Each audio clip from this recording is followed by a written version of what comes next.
बुद्धिहीन तनु जानिके to for a couple of years now.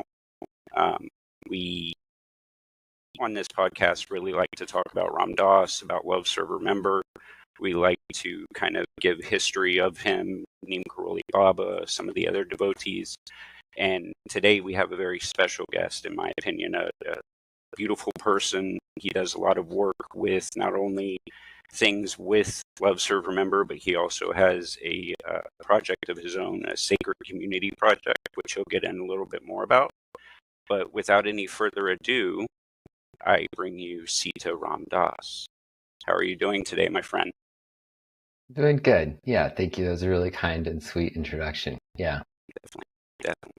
So, for the guests, I mean, they may not really know too much about you. Do you mind just kind of giving a little history of yourself, how you got involved with Ram Dass, and we'll go from there. Yeah. So, let's see where to start. I would say that my entryway into the spiritual path was about 20 years ago. And that's really where I started to understand that there's something more to life than the things that we can just measure and weigh and observe. And there's more to myself than just my thoughts and my emotions and my body and even my identity, right? Right. And Ram Dass was a central figure in that awakening journey, in that around that time of me starting to be opened up to something deeper, and reading all these different spiritual texts, religious texts, studying the world's religions, practicing different spiritual practices. I come across Ram Dass, like for many of us, first book was Be Here Now. And it just spoke to me in a way that nothing else did. What I often liken it to is the difference between reading something and translating the words to fit my experience versus reading something where it felt like the person was just speaking directly to me in a language that I could understand, like that they just understood me, in an innermost way. Yeah. And that led me on a journey. I started getting more and more interested in him. And I was also young at the time, and I didn't have a lot of obligations in life yet. I was very open and spiritually open and very thirsty and hungry for spiritual truth. And so life opened up in a way where I got the chance to meet him. And through that, I got the chance to be his caregiver. And then I lived on Maui for 3 years. Over 2 of those years were there at the house with him and Dasi Ma. Oh, wow. And that's really what deepened things, where it wasn't just about some fleeting spiritual experience, but I got to feel a little bit more grounded on the path. Mm-hmm. And I met my current life partner, and that meant it was time to leave Ram Dass's house and leave the island. And then I've spent the last 12 years since then learning to integrate that into my life. And that's meant, how do these spiritual teachings, how do you relate to them when you work in 3 different part-time minimum wage jobs, right? How do you relate to them when you're going through relationship difficulties? How do you relate to them in the midst of medical issues or instability or whatever it is? But through that process, I knew that service was going to be a really important thing for me to stay as close as possible to, so I could stay on this path, right? To be in the world and be on the path. And so I found myself in, homeless shelters, doing case management, working in mental health centers, just trying to figure out what it meant to be of service. And through that process, ended up at some point going back and getting my master's degree in social work. And that more or less brings me to where I am today, where, Right. I'm the director of the Sacred Community Project.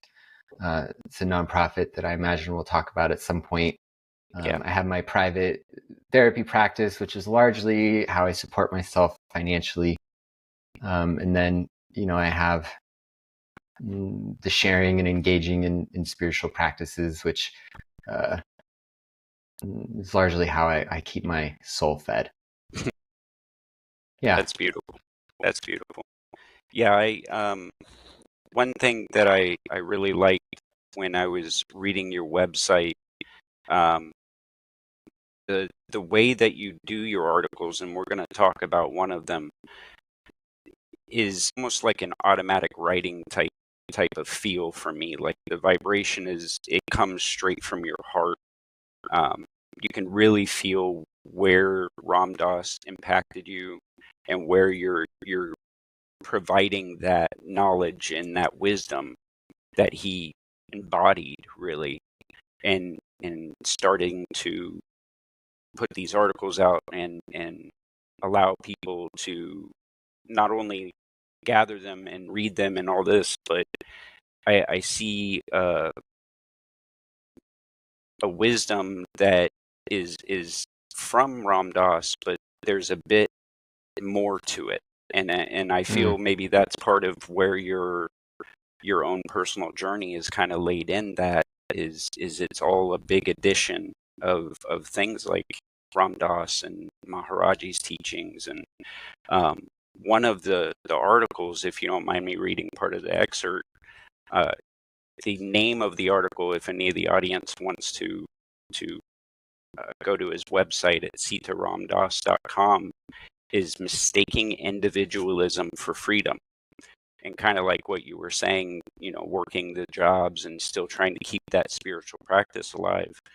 Part of the excerpt from it is, in today's rapidly changing society, many of us no longer want to work.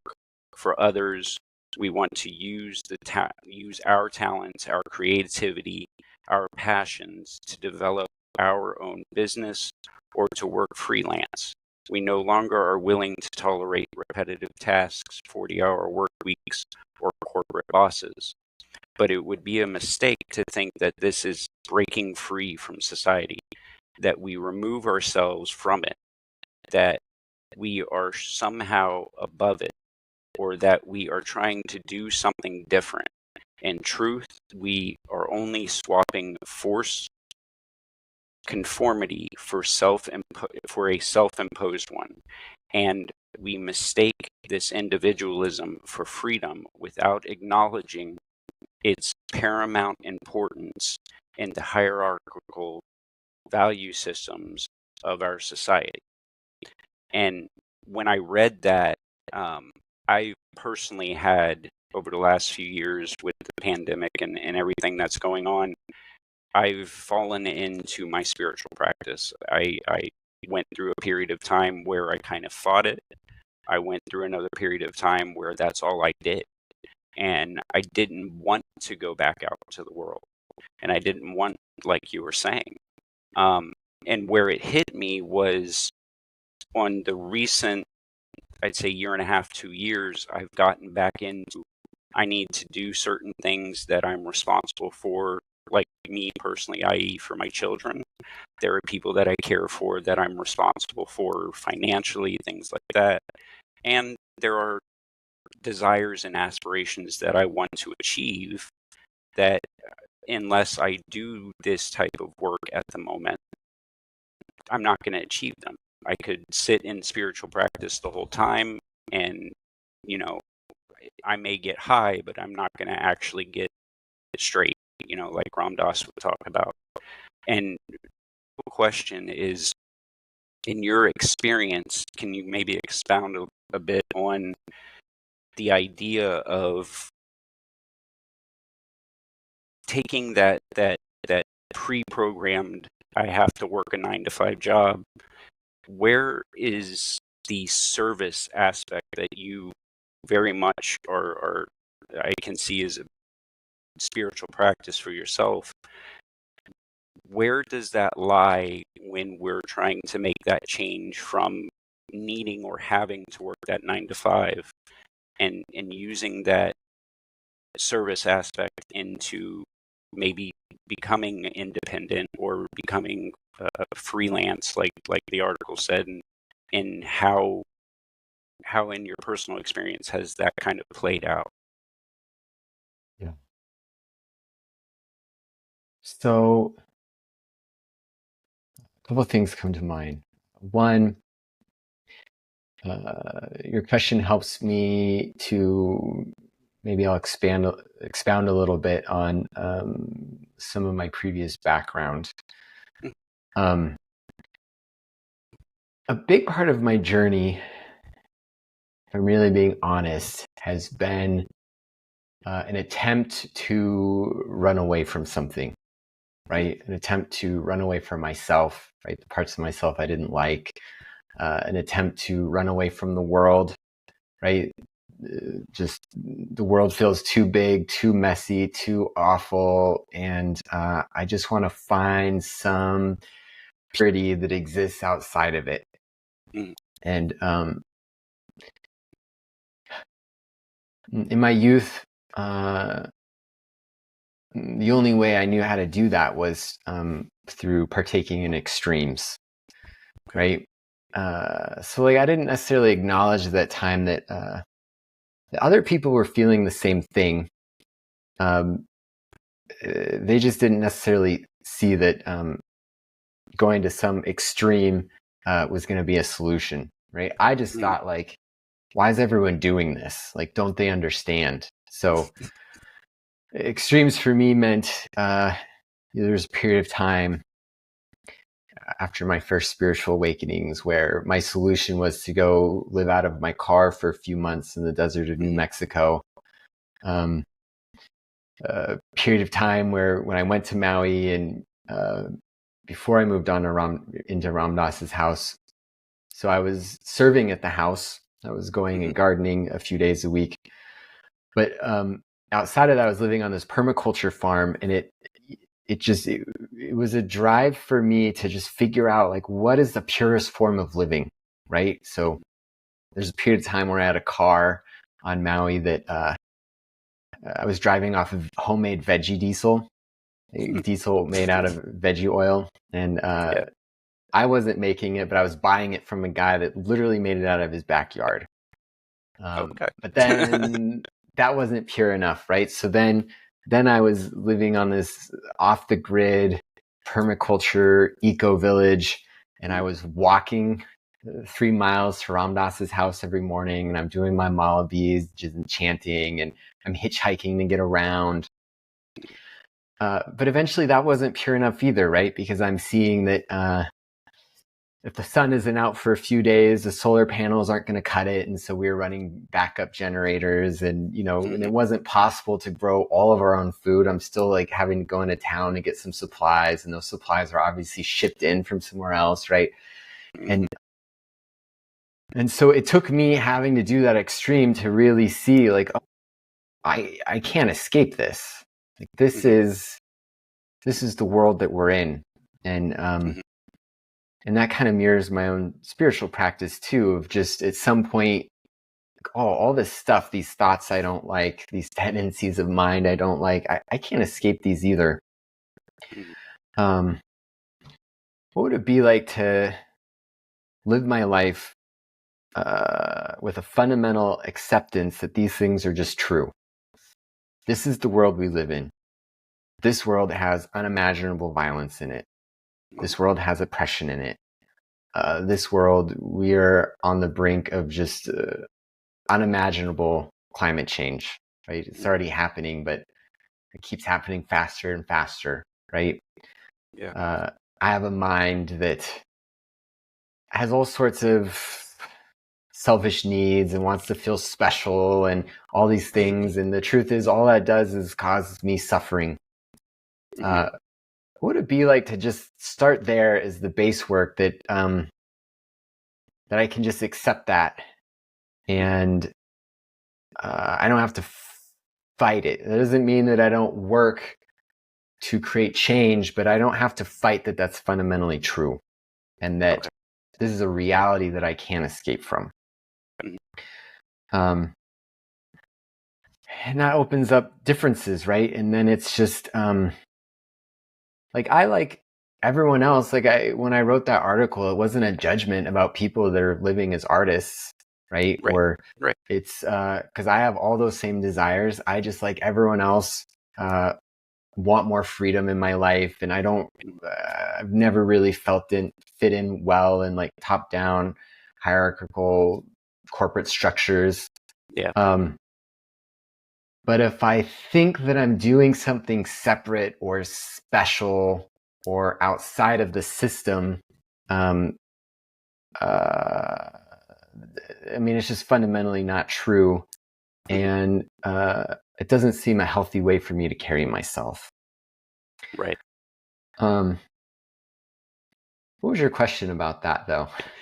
So I kind of gave my example of my current path, and how incorporate the spiritual path while still realizing what you were just talking about.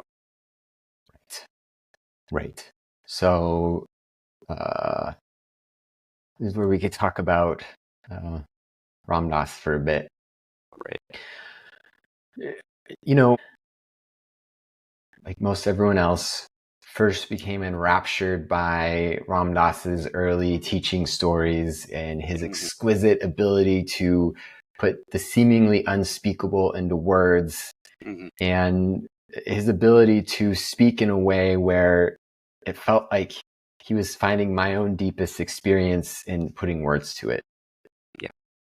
But when I was living with him at the house, this is Ram Dass in his 80s, after he had a stroke, he was not as eloquent.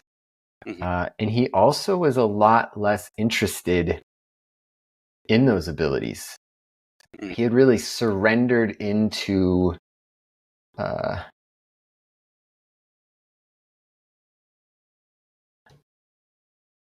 we'll just say being itself, right? Rather than talking about being as a practice of staying in relationship with being.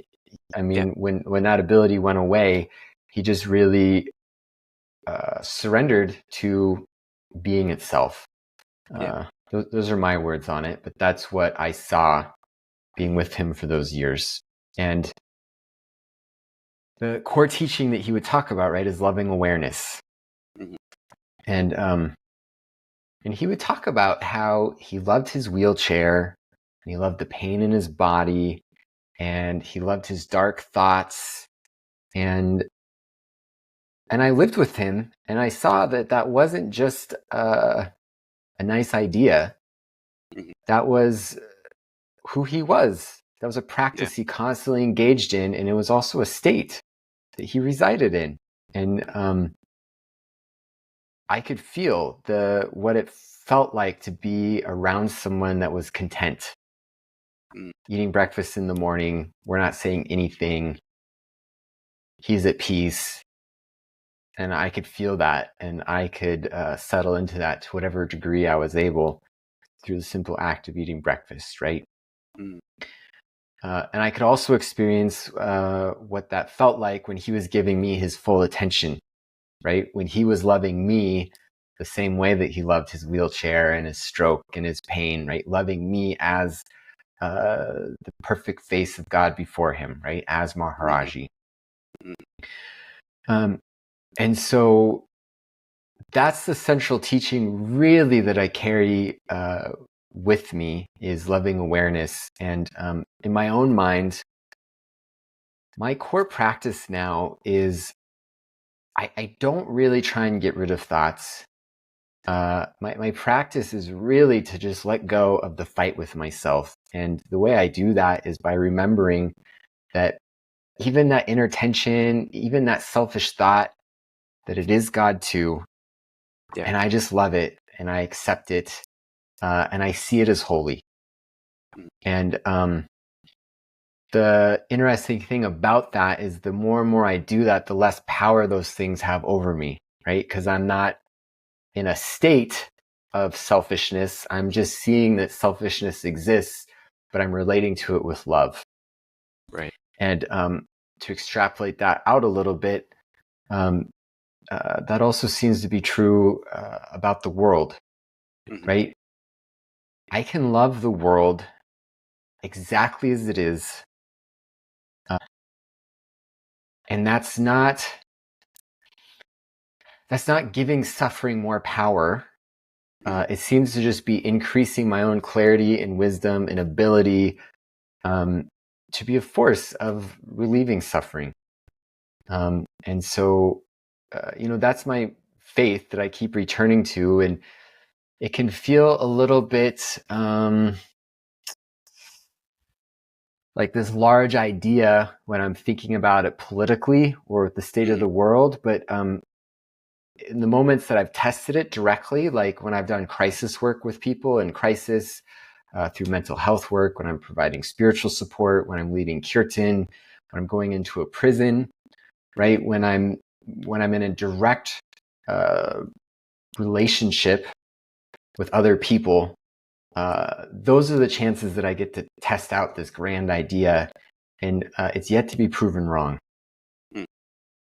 So that's the way it integrates to me. Is the other way I can say it is I really don't know anything to be fundamentally true, except I know that love is real.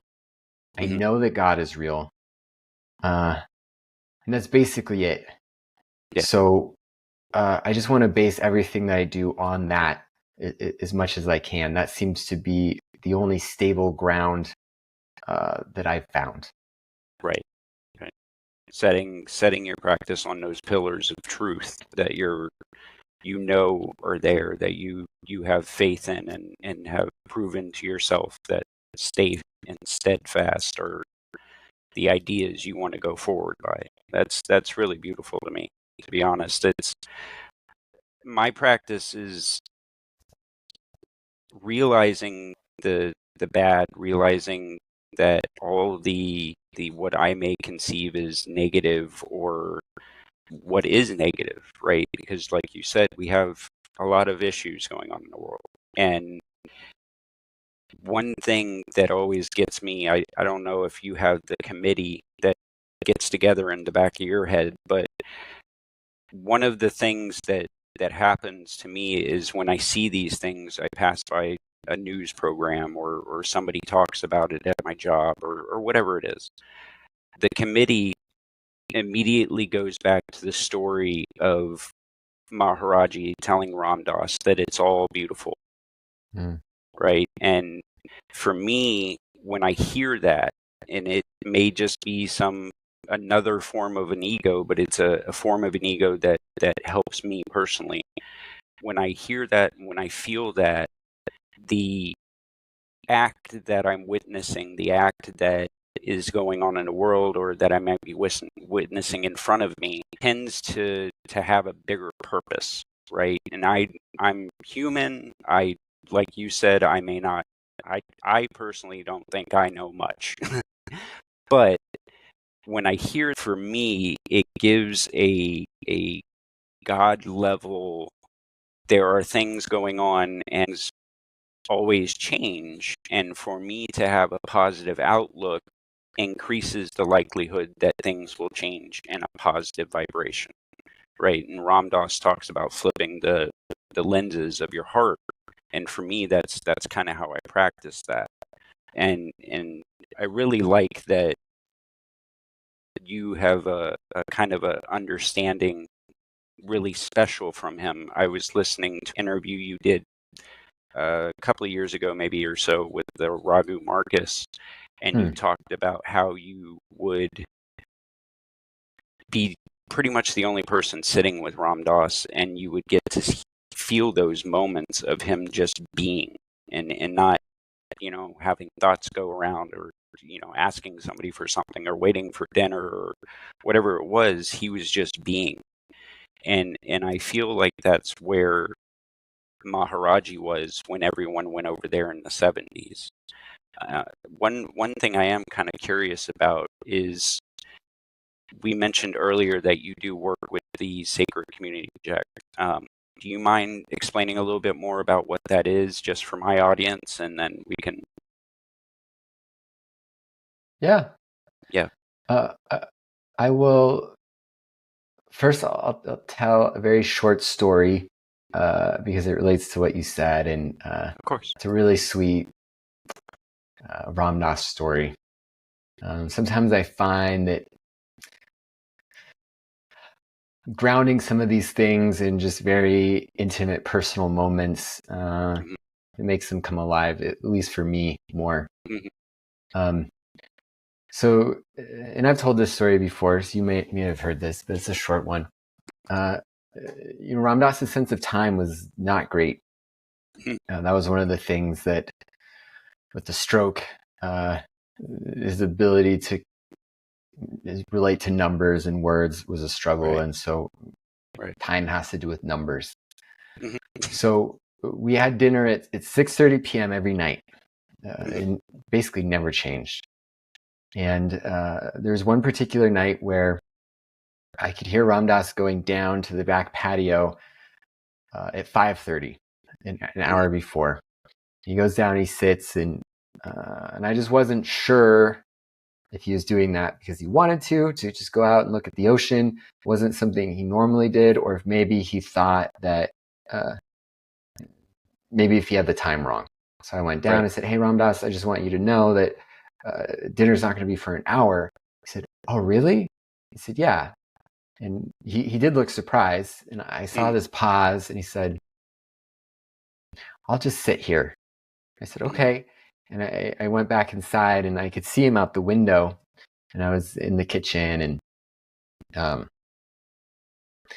I would like help the people cooking food, but I would mostly just like talk to them and socialize and maybe make their job harder. And because I was at that point in time, I was really the only young. That's not totally true. There was another person on island. His name is Vishnu Das that would come over, and he was basically my best friend. And but besides him, there was really not very many other younger people, and so the people that would come and prepare food were younger, closer to my age, and I was kind of just craving that somewhat. So I would always talk with them. So I'm there, and I'm talking with the person cooking food, and I'm looking out the back window periodically, and I just see Ram Dass just sitting there, looking out at the ocean, and he didn't have some rigid meditation posture, and he wasn't reading a book, and definitely wasn't checking his phone, right? He was just sitting there and just appreciating the view by himself, and he did that for the entire hour. And he would do that for hours up in his study. He had a view of the ocean, and he would just sit and do that. But it really, when we talk about that presence and that contentment, I mean, just that scene really just captures it. And then another short story I'll tell, because it relates to the one you said, is this wasn't the same day, different day, but the same back patio. And I'm sitting down, and dinner's about to be served. And not everyone was down yet. There was often guests at the house. Ram Dass had this, he had the biggest social life of anyone I've ever met. And just friends from all over the world that would constantly come and visit him. So it was just him and me, and maybe Dasima was down there. I'm not sure. But we're just sitting there, and there's just this silence and waiting. And he turned to me and he said, "Don't you see?" And he went like this, and he was caressing the entire scenery with his hands, the trees and the ocean and the clouds. And he said, "Don't you see how beautiful it is?" And that's one of those moments that I often think about. You talked about that moment of Ram Dass talking to Maharaji. Don't you see how perfect it is? Yeah. but I often think of that. Can I go off topic in another Of way? course. Yeah, of course. So, as you were saying that about essentially seeing everything as perfect, right? And Mhm. that deepens something for you. Yes. Yeah. The core idea of that article that you brought up is that we have an underpinning of values in the dominant culture today, and none of us are separate from them, right? I mean, it's just, this is a part of the sea that we're all swimming in. Mm. And a part of that sea is individualism, and it's seeing things as separate. And it's also a tendency to want to run away from discomfort and grab at Mm. pleasure as Mm. neurotically as we can. And I bring that up because that same phrase that you said, Mm. it's very clear that serves you and Yes. deepens you into something. But that same phrase can have the exact opposite effect, right, on someone else. Mm. Right. And so that's what in that article, when I said that our spiritual communities and our practices can grant us the capacity to look at some of these dominant culture values more objectively, but they also have the power that they can trap us in them more. Right. And Yeah. this ability to constantly critically question, like, I've yet to find some spiritual truth that I can put into words that can be universally applied and interpreted in a skillful way, right? It's like any spiritual truth can be used skillfully, and it can also be used unskillfully. And I wanted to point that out because the way you described how you relate to that phrase sounds so beautiful. Yeah. But we also all know that that's a phrase that can contribute to numbing, Mm. to complacency, indifference, right? All sorts of Definitely. things. Definitely. And so I just thought it was a powerful moment to name.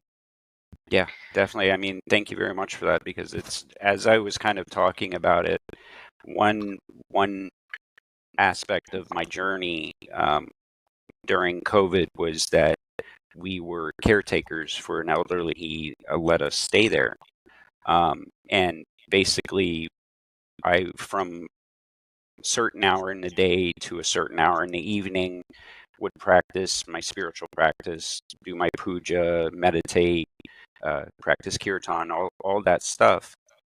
And in the beginning, when I found that phrase, you're exactly right. It gave me a sense of, well, if it's all perfect, then why am I doing anything? Why go do a job, or why go do my puja, or why? And where I got is find a love for those things that didn't necessarily have a push or a pull to it, right? I didn't necessarily need it, but I didn't either want to push it away, right? So, for example, with practicing mala and japa work, right? I, for a long time, would walk around stores and use my malas and recite Jai Ram or any other mantra. And I got to a point where I realized that is a personal practice for myself. That's not something that I need to walk around and display, Mm-hmm. mostly because of that type of mindset. If I'm out doing my mala, I'm not out being in the moment. I'm trying to recluse myself away from being in the store, being around other people's energy, noticing the lady at her husband, whatever it is. I was trying to pull myself away from society as opposed to being in it. And like you said, Ram Dass was being, right? And I think Yeah. that's a big, like you said, a very big, I don't want to call it an issue, but it's a concern possibly now, and definitely in some of the spiritual communities that I'm in Tampa and in St. Pete area, where people are all the I am love and light, which is nice and it's beautiful, but there's more to it. There's more to this journey we call life than just spiritual practice or being a hippie in a bus and a van and driving around the country. You know what I mean? That's where I had to move from in my personal journey to get to a more stable place, right? Because when I was in that, I was bouncing around. I'm high, I'm high, I'm low, I'm high. And I really feel what you were saying is something that I think a lot of people, when they have those spiritual awakenings, kind of get stuck into. And I know Ram Dass talked a bit about it. I want to say in the mid 80s, early 90s, you know, and for me, he has been, and what reason I went through what you want to call a spiritual awakening. Just the tone of his voice can put me into another dimension, right? And I feel like for you, you've had those similar experiences, and with your project that you're involved in right now, the Sacred Community. I read a bit about it, and it talks about how you try to help people and offer services for not necessarily free, but at a scale to where it's accessible to people, right? And that's one thing. A year or two ago, I started to try to do different retreats and workshops and things like that. And I've always had this issue with charging money for it, right? Did Ram Dass ever have that type of, I mean, when you were around him, or to your knowledge, did he ever have that internal conflict? Yeah. It's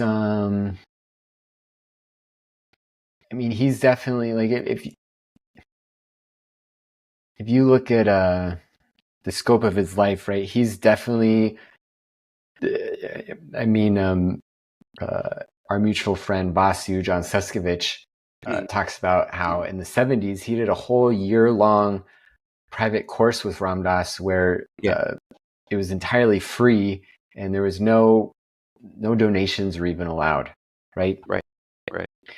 So he's done that. And then I've also had people tell me, just recently I was leading Kirtan, and at the end of events, there's almost always one person that wants to come up to me after and tell me about their experiences with Ram Dass, and which I love hearing. But this one guy told me about his journey with Ram Dass and how he was instrumental in him, and how there was this time in the 90s when he saw that Ram Dass was doing a speaking event and was charging, I think he said it was something like $180 a ticket. It might have been less, 120, but in the 90s, right? We think about inflation, all that. I mean, that's a lot of money, for a speaking gig. Yeah. And that really turned this guy off, and and he felt like Ram Dass fell off the path, and that was his interpretation. Right. I happen to know that Ram Dass had a strategy during that time where essentially he would travel and teach for half the year, figure out how much money he needed to live off of for the rest, and then he would donate the rest of it to the Hanuman Foundation, which was his main nonprofit at that time. Right. So, to him, I think he felt like that was aligned. But all that to say, right, two very stark differences of how to relate to this concept of money on the spiritual path. Definitely. And there was constant talks, towards the end of Ram Dass's life about how expensive the Maui retreats were, and there's parts of it that were just unavoidable. Right. if you want to be able to serve a certain number of people, you have to rent out a space big enough to do that. And Ram Dass couldn't leave Maui, and that's an expensive place to travel to, and it's an expensive place to rent space on, and so there's just limitations there. Right. And the truth is that big fundraising events and things would happen, and Ram Dass needed support so that he could continue to live. Like he had no retirement, no inheritance to live off of, right? None of that. Right.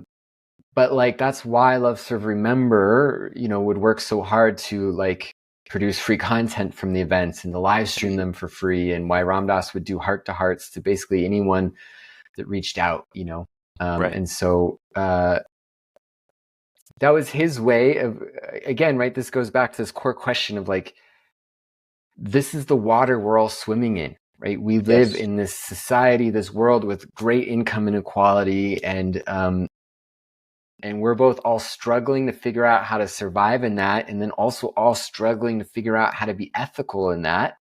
Mm-hmm. And what I've learned,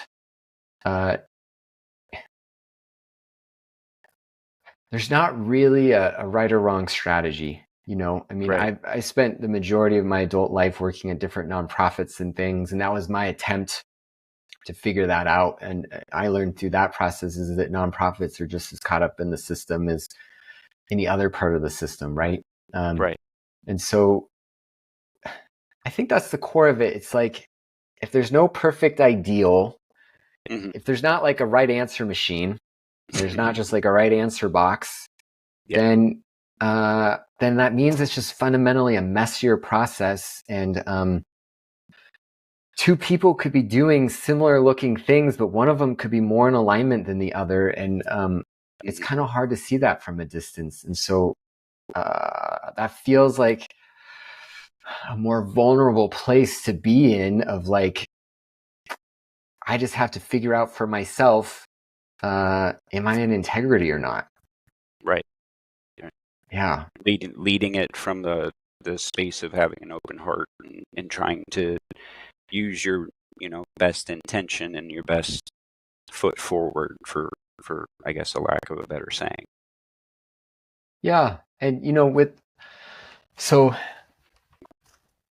SCP, the Sacred Community Project, is a big part of how I'm working to navigate this for myself, right? So right. I have a private therapy practice. I charge people money for that. Also, the reason why I decided to become a licensed therapist rather than to go some other route is that I didn't want to just fully support myself from people that could afford to pay me what I feel like I need to live. And right. So being able to bill insurance, being able to bill Medicaid and Medicare, those are kind of hard systems to navigate, but it's like really fundamentally important to me that I'm able to meet people where they're at. And so, so in my therapy practice, I do accept insurance. And then I also accept private pay, because if people can't afford to pay, like, it's everyone needs support, and that's fine. But the majority of people can't afford my private pay rate. And so by having the Sacred Community Project is something that I can donate a significant portion of my time to. That's what enables me to also be available to the satsang in a manner that I'm not dependent on that for support. And so right. I don't have to have any barriers. Like if anyone feels called, like they feel like they want to meet with me, I have avenues where I can do that. Right. And so right. Whether that's offering individual spiritual support, which is entirely donation based. And so if someone can only afford to pay $10, that's fine. Right. And I don't take any of that money directly. That just goes to support the nonprofit and the service projects. All the retreats I do, that's not entirely true. The majority of the retreats I do are through the Sacred Community Project, where as you know, they're largely sliding scale, and we have really generous scholarships. And that's the same thing, right? It's just like we're trying to create a vehicle for spiritual teachings to come through that aren't entirely based on our capitalistic marketplace, right? Where our ability to access the teachings is going to be in relationship to where we exist in our hierarchical inequality structures. Right. And then through that process, I started to figure out that like I could be of even more service the more I took a step back from SCP and engaged in trainings. And so, I mean, more and more of my time is training other people to offer spiritual support through it. Right. So it started out as something that I just needed to do for myself. And it's grown into something that's much bigger than me. And, now if someone reaches out, they're going to meet with someone that I was directly involved in training, and they probably receive spiritual support from me. Now they have the skills and the practices and their own wisdom that they're offering it. And, what I can say through that process is we have just such an exquisitely talented and wise team of people, and many of them have really deep things to offer that I don't, right? And so my main job now is when a support request comes in, is I'm just really sitting with it and figuring out like who would be the most appropriate right person for this request. Gotcha. And, okay. And that's been a really cool thing.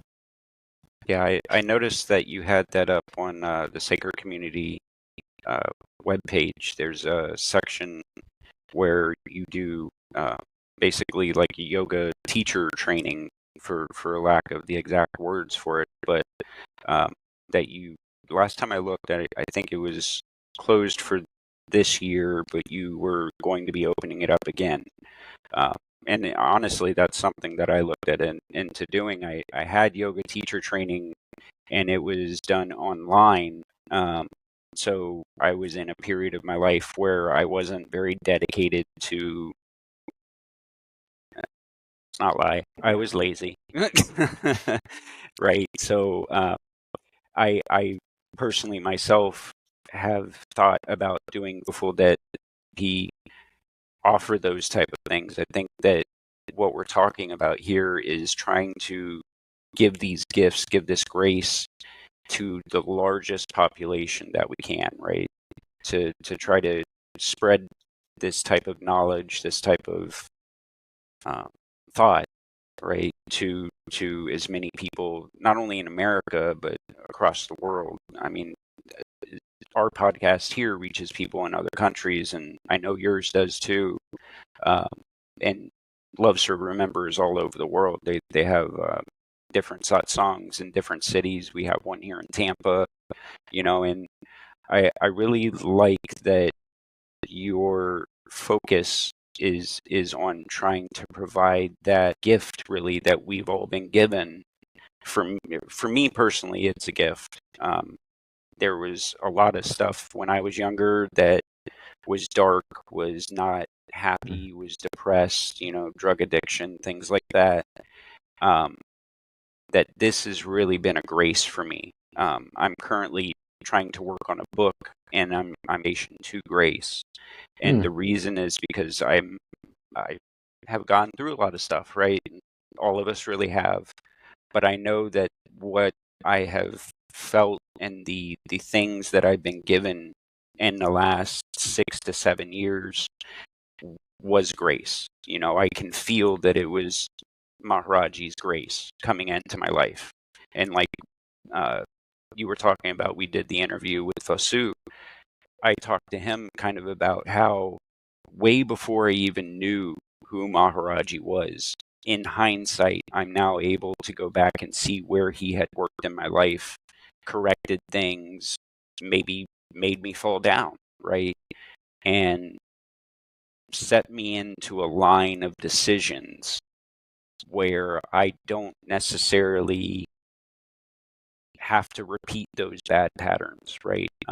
We had a guest on last week, Baba Ganga Das, and we talked about something like this too, where we have this type of grace that we're interacting with, this big Maharaji, right?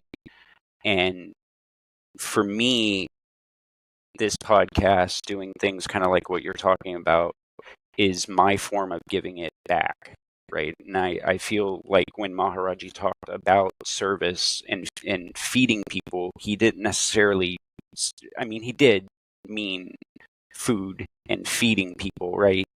But in another form, another dimension, another flip of the glasses, he meant feeding those who are coming to us hungry, right? And that spiritual aspect of seeking or life or wherever we're at.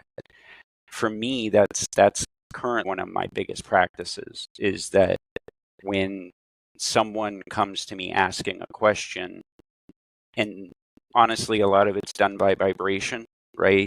If I feel the vibratory sense of the person is asking a question not from me, right, but from big Hanuman upstairs, then I let it try to kind of flow through, and whatever spirit wants to say says, right? And that's one big thing that I do with the podcast too.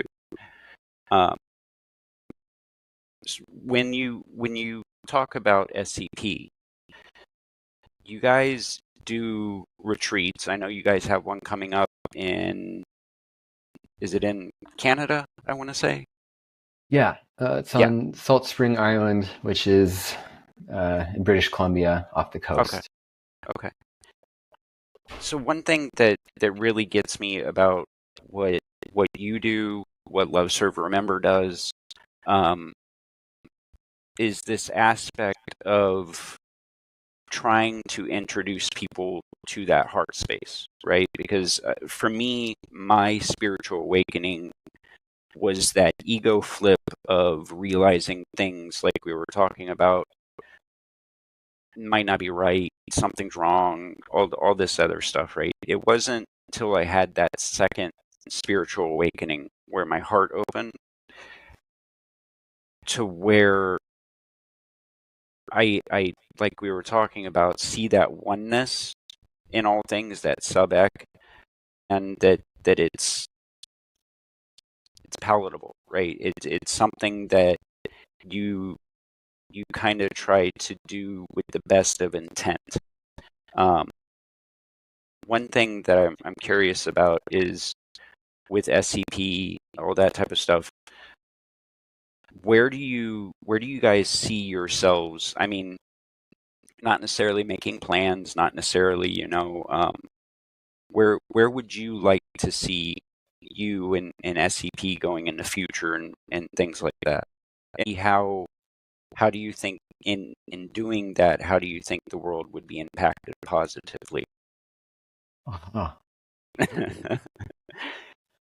yeah, thank you for that question. Because that's something that I actually do have a clear vision of. I've never been asked that question publicly before, so this is an interesting moment. Definitely answer to the best that you're willing to. So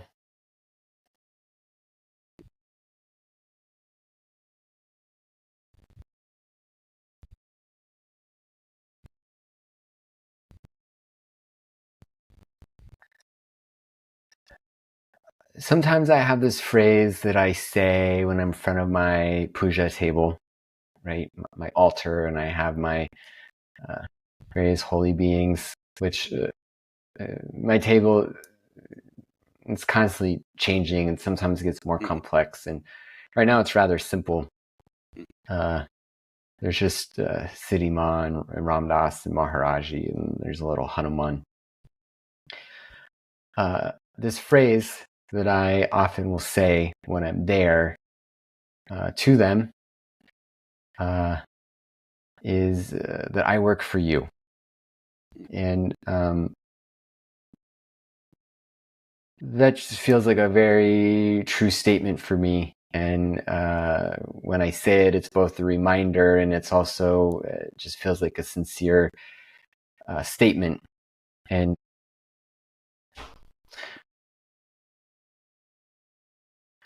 so at the Sacred Community Project, we have this core understanding that sacred community itself is the form of the guru. Mhm. And that's not a unique idea to us, right? That's an Right. idea that's out there, but Mhm. that's central to everything that we do, right? The way we show up in group, the way we organize retreats, is basically taking that seriously, Mhm. taking that as a real truth, and then building practices and how we relate off of that, right? So Right. just like we view a temple as a form of the guru, and so we treat the temple with respect and care and love. And if you ever go to anyone listening, go to Taos, the Neem Karoli Baba ashram there, and you see the way that the devotees who are there and the caretakers, the way they care for it, it's exquisite, right? The cleaning, the way they change Hanumanji's attire, just all of the attention to detail. I mean, it's treated as if that's fundamentally true, right? That space is Maharaji's body. Right. And so what would it be like to treat community as if that was true, right?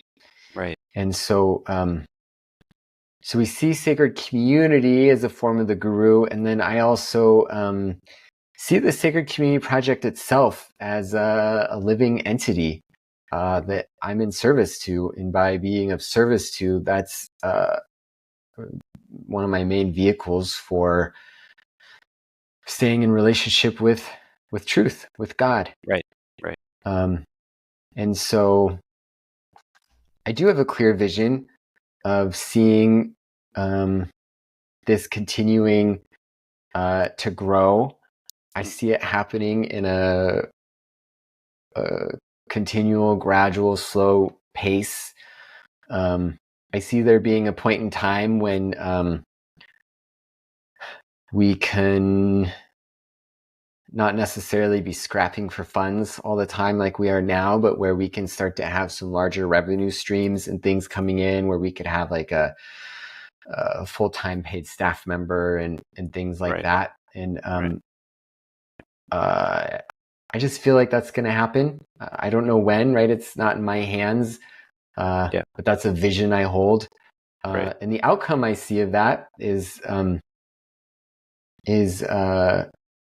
this thing that's been created is going to be able to be of service to more and more people. And the reality check I keep getting is the more and more people that we come in contact with and are service to, it's still working, and the impact still seems to be significant.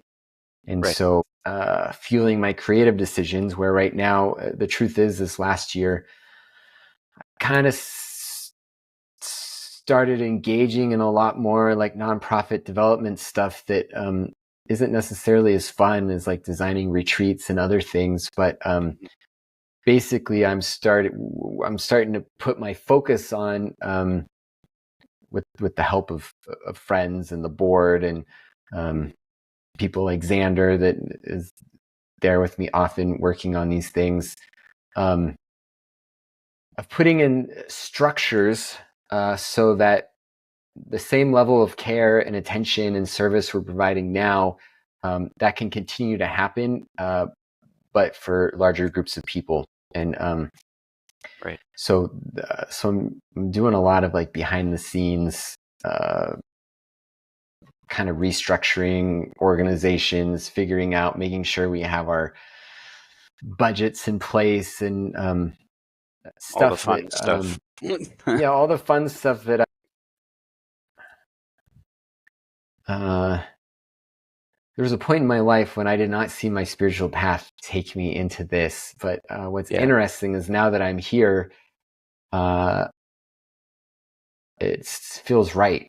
Mhm. And that's been a pleasant surprise. Yeah. That's nice. Yeah, it's honestly, it's very beautiful.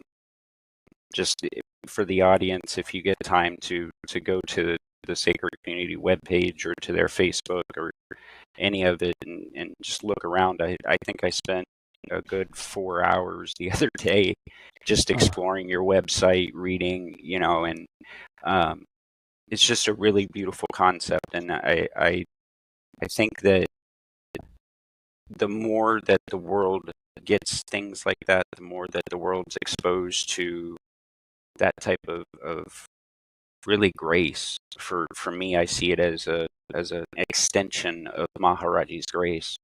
Uh, I think, like we were talking about, those not so good things, those kind of negative things that are going on in the world, little by little are going to be changed, right? The idea that we as a society have stuck to these, for lack of a better term, capitalist type ideas for so long without regard to the earth, without regard to what it's doing to ourselves. Um, I really feel like we're starting to kind of have that, and I know Ram Dass talked a little bit about it back in the day, that age of Aquarius shift, right? And in the Hindu philosophy, for the audience, there's a different time is different, right? So right now we're going through this Kali Yuga phase. We're going through this age of going from a kind of, I don't want to say darkness really, but a not understanding and not knowing, to this age of light and to this age of openness and oneness, really. Like Maharaji talked about. I see the idea of sub-X not only on the micro level, but the macro level too, right?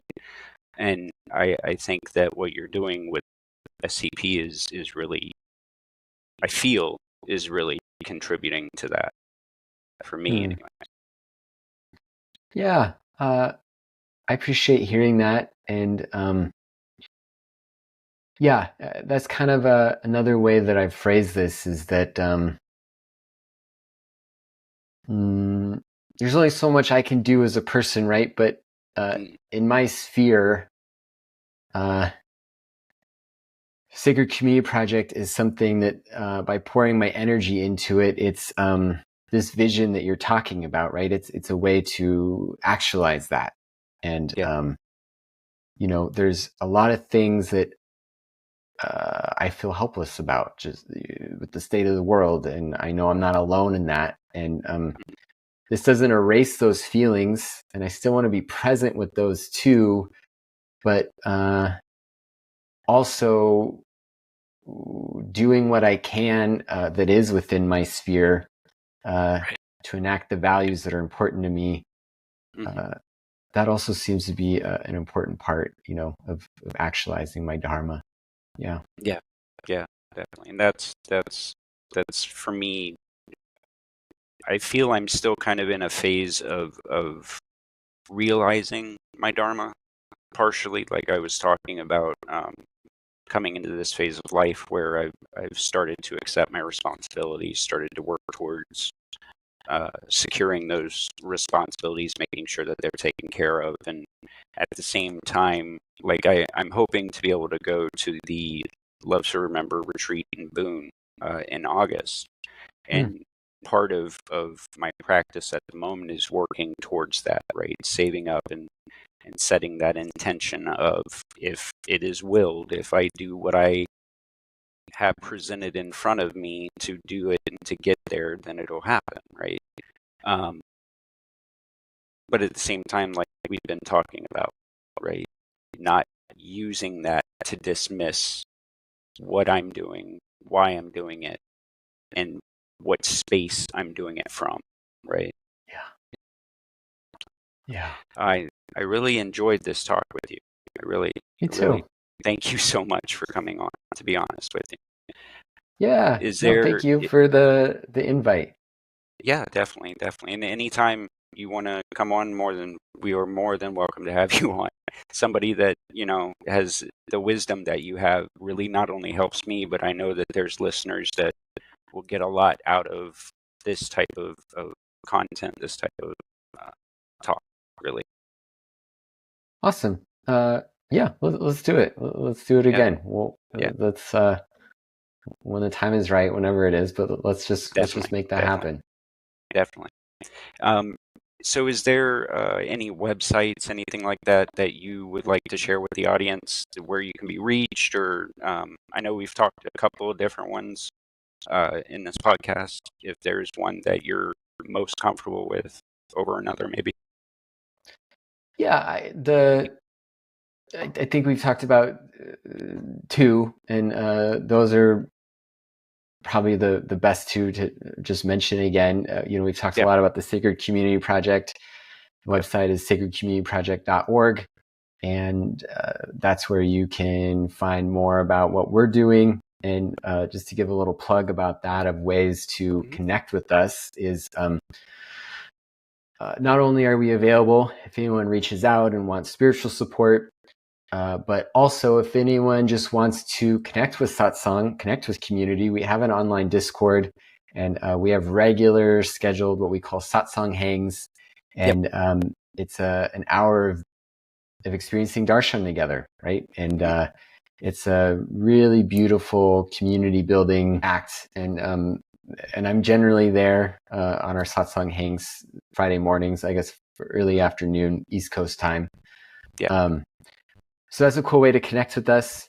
We have the retreat coming up, getting on our mailing list. We're continuing to do those in more and more areas across the country to increase access.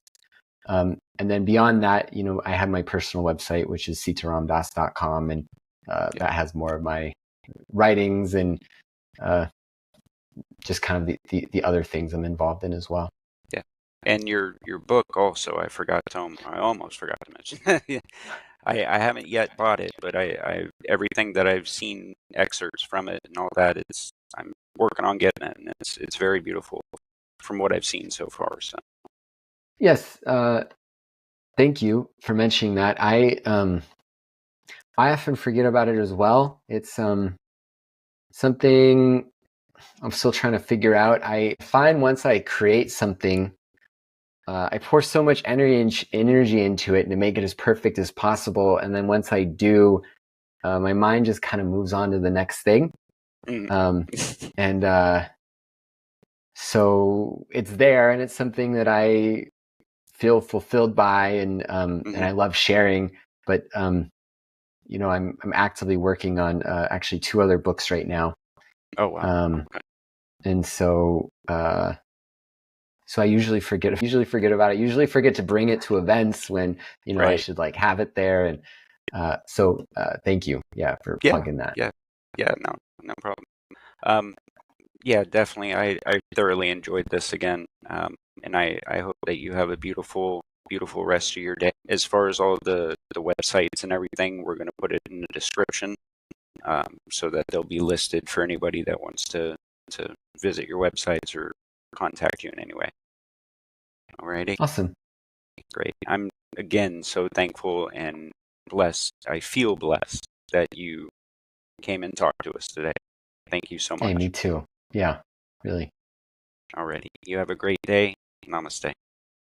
Namaste. Jai Sitaram. Jai Ram.